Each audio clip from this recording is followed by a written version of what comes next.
Hi, David. Hi, Roby. How are you? I'm good, thanks. How are you? Good, thank you. What time is it where you are right now? It's about almost 12:30 on Saturday afternoon. Yeah, nice and light. Well, it is 8:30 in the evening here. Yeah. So isn't it wonderful that we can have a conversation from opposite sides of the world? And I think since COVID, I've been doing Zooms with people I never saw. I'd see them when I came to America, and that was sort of it. And now we Zoom every week. So there's plus to everything. Yeah. So we are here because I am giving Dr. Roby Abeles the 2022 Brainspotting Leadership Award. Previously, awards have been only given at the conferences, and we had a conference back in July 2021, and then before that, it was 2016, I believe, in Buzios, March. Brazil, March in Buzios, Mhm. Brazil. But I really came to the recognition that we shouldn't have to wait for conferences to give awards, and also in thinking of you for this award, Roby, uh, you could have gotten almost every other award. We have given awards for the Spirit of Brainspotting, the Pioneer of Brainspotting, Social Justice Award, Research Award. Um, uh, that's why I decided I was going to create a new award. That's one of the real benefits of being the head of Brainspotting, that I can create new awards. But I wanted it to be apropos to what you have accomplished. So we're here Thank you. to present this to you, and then share your receiving this in our conversation with the entire Brainspotting community in all the different formats and outlets that we have. So I'm just going to review, and then we can talk about your contributions, and whatever we cover, we'll leave out a lot. But you have directly brought Brainspotting to 3 countries: Australia, New Zealand, and Singapore. And I'd like you to just talk a little bit about, just what it's been like to create communities, for Brainspotting, where people are trained, and then people receive the Brainspotting healing. Well, I went to the United States in 1985 to get sober, and I found this whole world of wonderful therapy there. And I knew from very early on in my sobriety that I wanted to bring back to Australia everything I learned to share with this community, which is so behind the United States. And so then invited you so that you could start training people here. And then it just naturally went to New Zealand because they're like our cousins.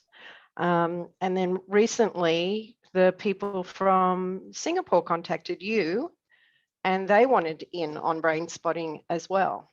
So it's sort of just grown organically like that.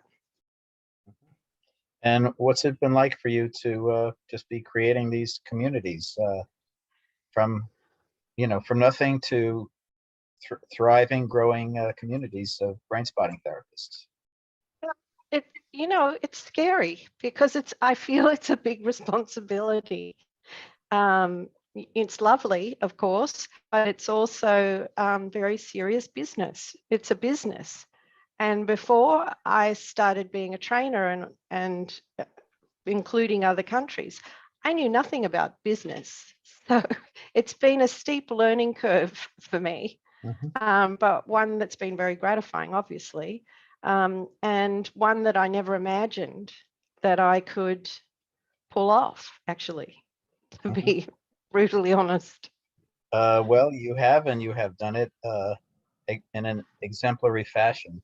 Um, One of the things about Brainspotting in business is that because our primary goal is not monetary, it's there, it's secondary, but our primary goal is providing the best trainings in the best modality we can to as many people as possible in as many countries as possible. Uh, when the attempt to make money is not your primary goal, it's sort of liberating, you know? Yeah, and thank goodness for that, because that hasn't been the shining star in what I've been doing, is all the money I've made. But it's been great because people who do have more talents in other areas have stepped up, like Nuala Diamantopoulos, who's now one of our trainers. Nuala's wonderful with business. So we've had people, all sorts of people step up and help us with all sorts of things that we needed support and help with, so that then we could transfer this training to as many people as possible. And I'd like to give a shout out to Selene Souza, who has been very helpful for you in developing Brainspotting in Australia and then beyond that. You just briefly mention her contributions. Well, Selene's amazing. We all know Selene Souza. She's currently in Brazil, has been in Brazil since the beginning of COVID. So she and I started together. You invited us both to be your trainers out here together. And without Selene, none of this would have happened with New Zealand or Singapore. Or the two of us together seem to have complementary skills, though we're very different people. We had complementary skills and talents to be able to create a training company. So she's amazing, she's incredible. Yes, she is. Yes, she is. And Very creative. And thank God Yeah, for. but we can thank you for introducing us. Yes. So thank you for that. That's one of my great pleasures, which is introducing friends of mine in the Brainspotting world and leaders to each other to form, their own unique friendships. And certainly you and Selene have a wonderful one. You're now working on bringing Brainspotting to India and Samoa. Yes.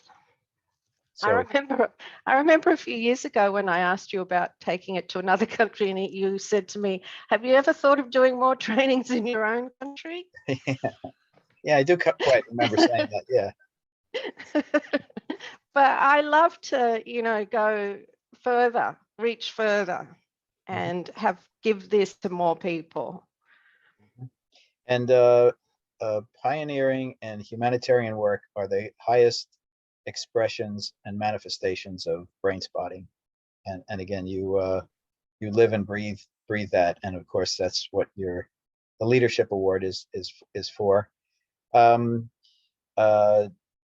You've also, just to jump ahead a little bit, one of the beating hearts of the Brainspotting international community is our international Brainspotting practitioners page on Facebook.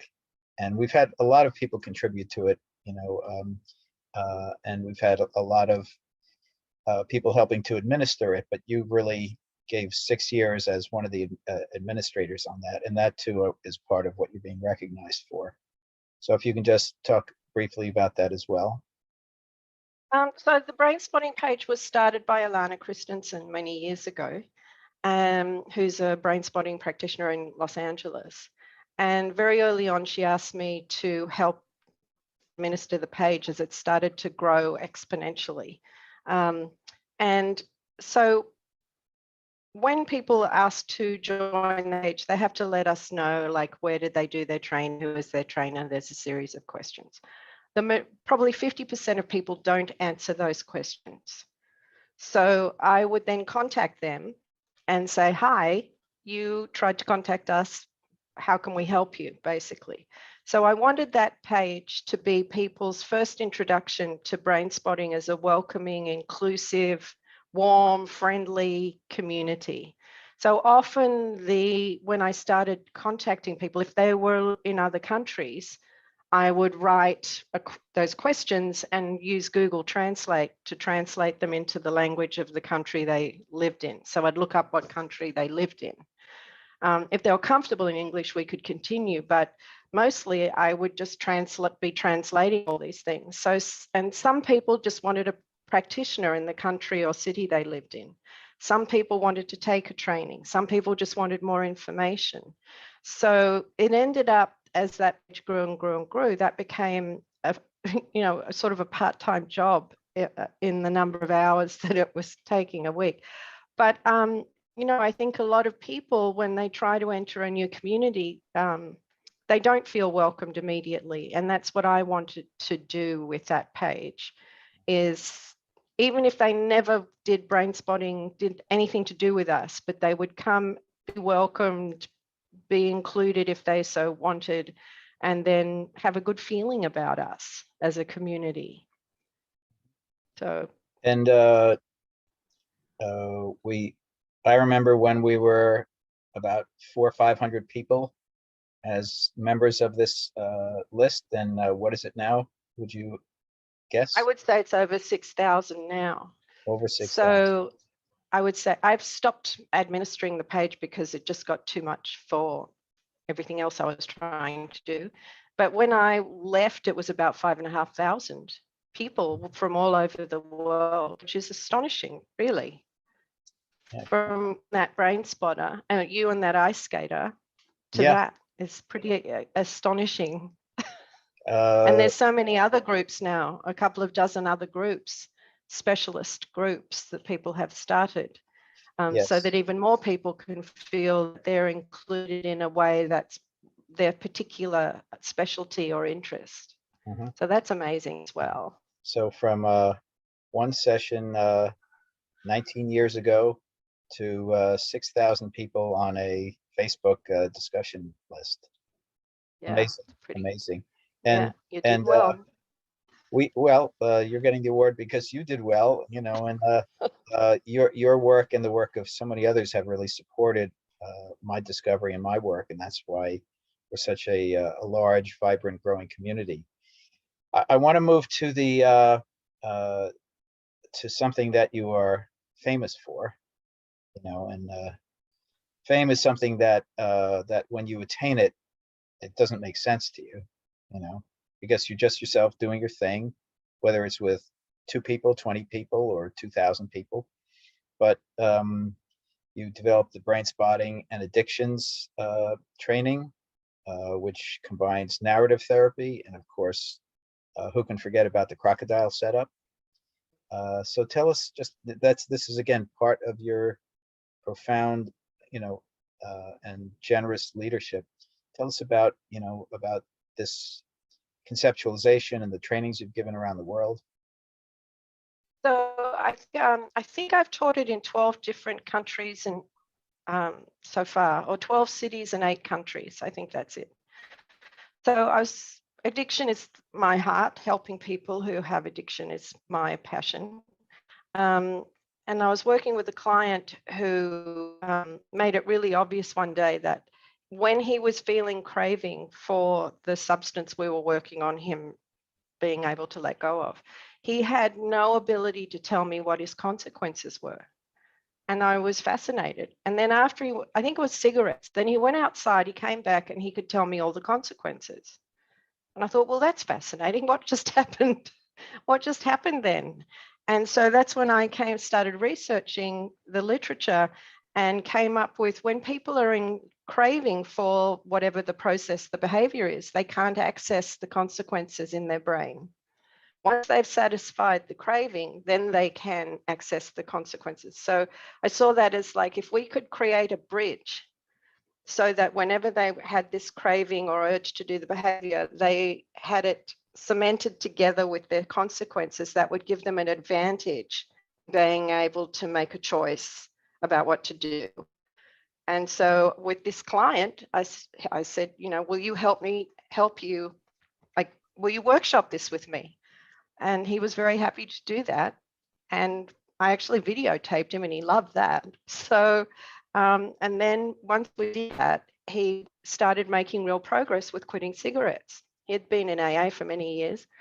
And then later on, a couple of years later, I added the expansion spot of your life completely free of this behavior, and found that those 2 separate setups together really made a difference for people. And so I started getting emails from people all over the world, therapists using this, saying, oh my gosh, people are just stopping using. They're not even trying, they're just stopping.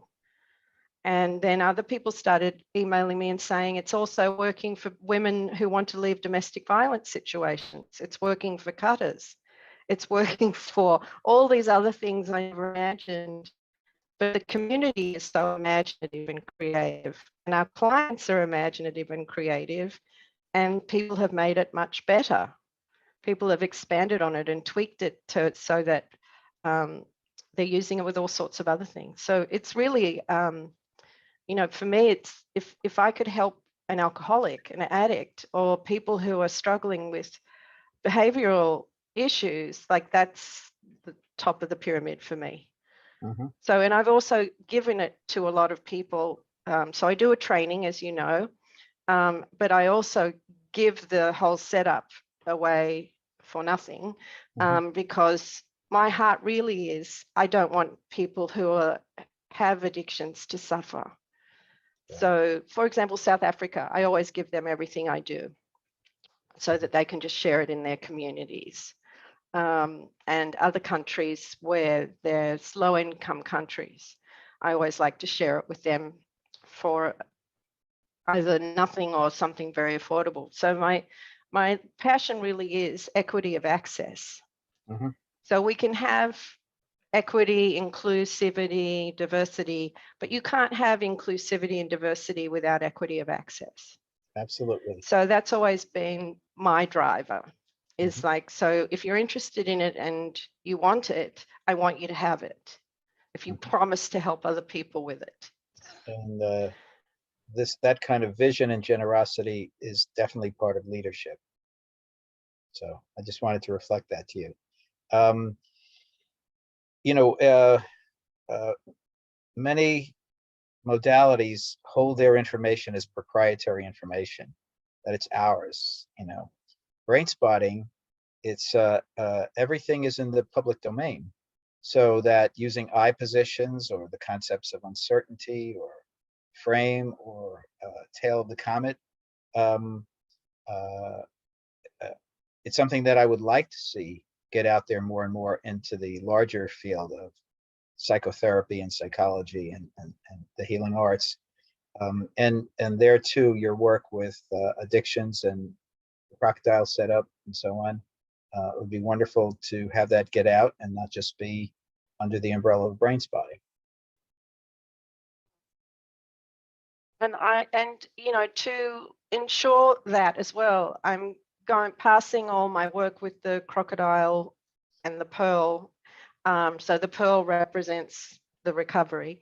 And also I've developed the hero's journey with the multifocal setup. So I'm giving all that to Maria Javed, who's a new trainer, so that she can continue on with that as I do less, retire hopefully one day, that she can expand on it and take it even further.